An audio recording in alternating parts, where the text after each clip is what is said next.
Hello everyone, my name is Kim Svanari and I'm so glad to be here to introduce you about our company and share the story with you. According to Britannia.com, Coca-Cola was originated in 1866 by pharmacist John S. Pemberton, and over 100 years, Coca-Cola has become the world leading beverage company. And Coca-Cola is an organization which provides the value for their consumer and customer. And of course, customers are the energy source for the organization. And the value proposition of Coca-Cola start from the product. What I'm trying to say is that Coca-Cola try to be the best as a product leader. So their main goal is that family has a bottle of Coke on their lunch table. Moreover, Coca-Cola also focused on choosing specific positioning. Based on several sources, specific positioning are divided into four different parts. So the first one is attribute positioning that it include taste, unique, sweet, and fresh. And the second one is benefit positioning, in which they promise happiness for the consumer. And the third one is competitor positioning, which means that it is the leader in the worldwide market. And the last but not least is category positioning that consider Coca-Cola as the cola of the world.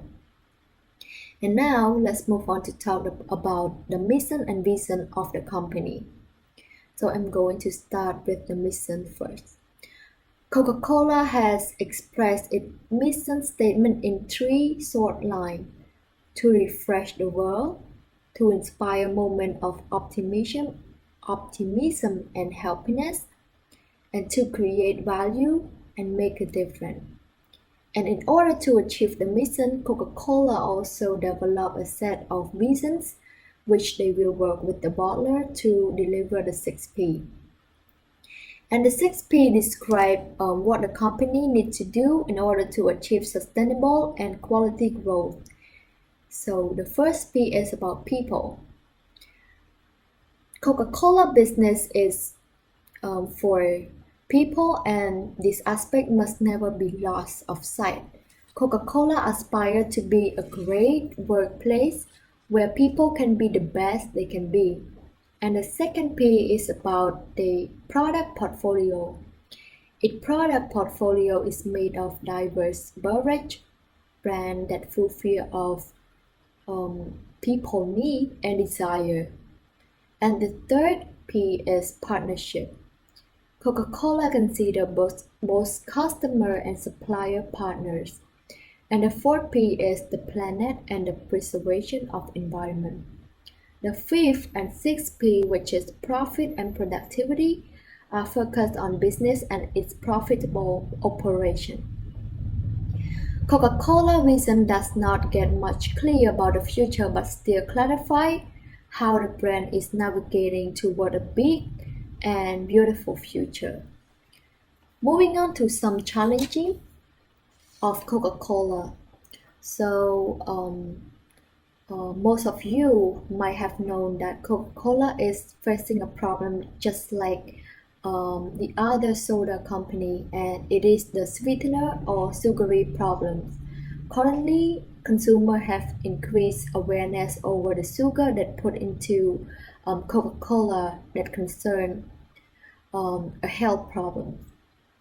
And Coca-Cola also used to have cocaine as an ingredient, but it is no longer a challenge as it has removed it from the formula and used caffeine instead. And the last challenge is bottling. With hundreds of bottles selling Coca-Cola around country, there was no uniformity in how the product looked. Like there are many different bottle designs.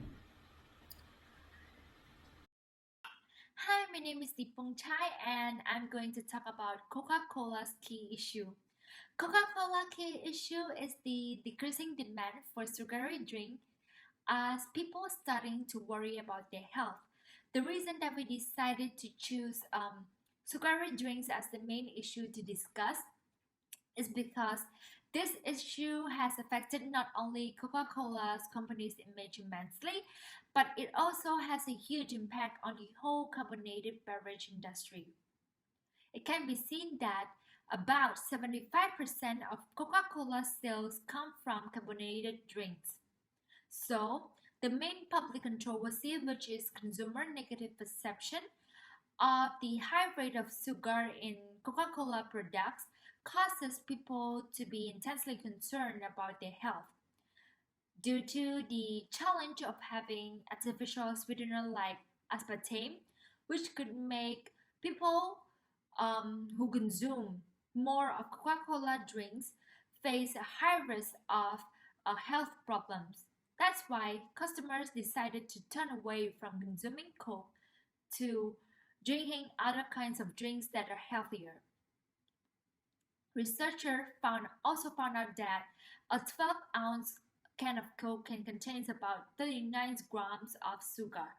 That's why a can of Coke can lead to a surplus number of calories, which can cause various kinds of health problems such as diabetes, stroke, high blood pressure, heart disease, obesity, and overconsumption of it could also result in mortality or death.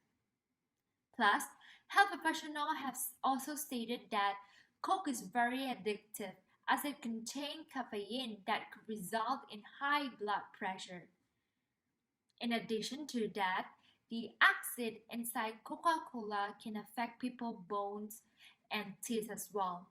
People who consume more of Coca-Cola often have yellow teeth. We also can see that many people these days use Coke to clean rust. That's why the acid inside Coke is very strong and it can reduce the mineral in the bone and make it weaker. Within this issue, Coca-Cola company is critically affected. The price of Coca-Cola Classic has grown due to the government new sugar tax, which imposed on soft drink with added sugar. It started to sell smaller bottles at higher prices in response to the added tax. The company also increased the price of 500 milliliter bottle of Coke from 1.09 pound to 1.25 pound. In response to this issue, its brand value also has fallen dramatically. It is no longer standing as the top 10 global brand, and it has appeared to be in number 13 of the ranking of brand list. More than that, the company has lost about 3 to 4% of its annual volume growth target since 2013. Therefore, the company has to carefully look over this issue in order to save itself.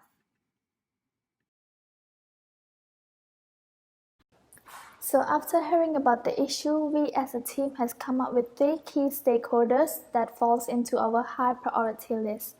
And in Coca-Cola case, we have identified the definitive stakeholders such as the company staff, the company customer, and also the company shareholder. All of these stakeholders group, they all have power, legitimacy, and urgency. Therefore, communication with these people is highly needed. Now that we know who our key stakeholders are, let's have a look at the concerns.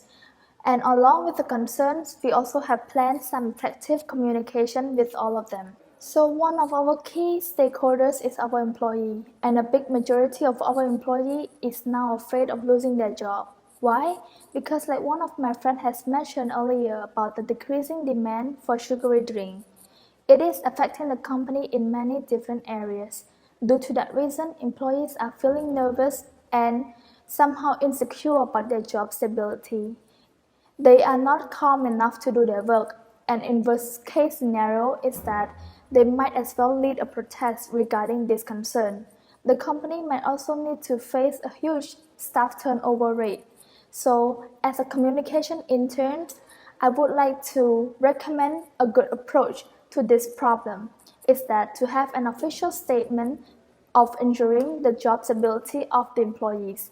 And also, you might need to cooperate or work closely with the HR department to give some sort of explanation regarding the future development plan or training to the employees so that we show them that we actually care for them and needs them to survive all of this together.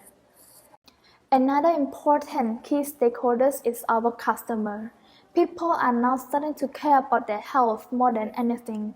Many of them starting to go to the gym and also reduce the sugary drinks from their daily consumption.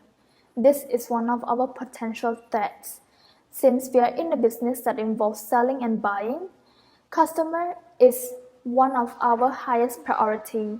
We need to make them feel like the king and queen. So a good approach to tackle this issue is to introduce them the benefits of the company non-sugary drinks. Make them shift their preference. They can still enjoy a can of Coke and get a refreshing feeling without worrying about their health. The company might also would want to consider telling their customers on their collaboration with scientists for their further studies and research and development. So moving on to our shareholder, another key stakeholder. So this group of people, they are most worried about the company's stock value as well as the company financial status. So if, like I said, the demand is decreasing, then it is likely that the sales of the product is decreasing as well. The shareholder might as well predicted that the company is already at risk in terms of future financial loss. So this is a group of people that has a huge impact and influence on the company. So a good approach to this group of people is to show them real data. So what might be a good communication approach is to show them and explain them the company financial projection as well as introducing new projects that the company is already working on to rebuild the company reputation as well as also introduce to them the success of launching new product to the market as well. So with all of this data, we will once again gain their trust and credibility on working with future projects with them. So, in order to link the gaps between the company and the public, the company might need to focus on elevating the company growth by clearing all the misunderstanding that existed and spread the awareness of the brand through various activity. And this kind of activity will also help rebuilding the brand reputation as well as leading the company to another level.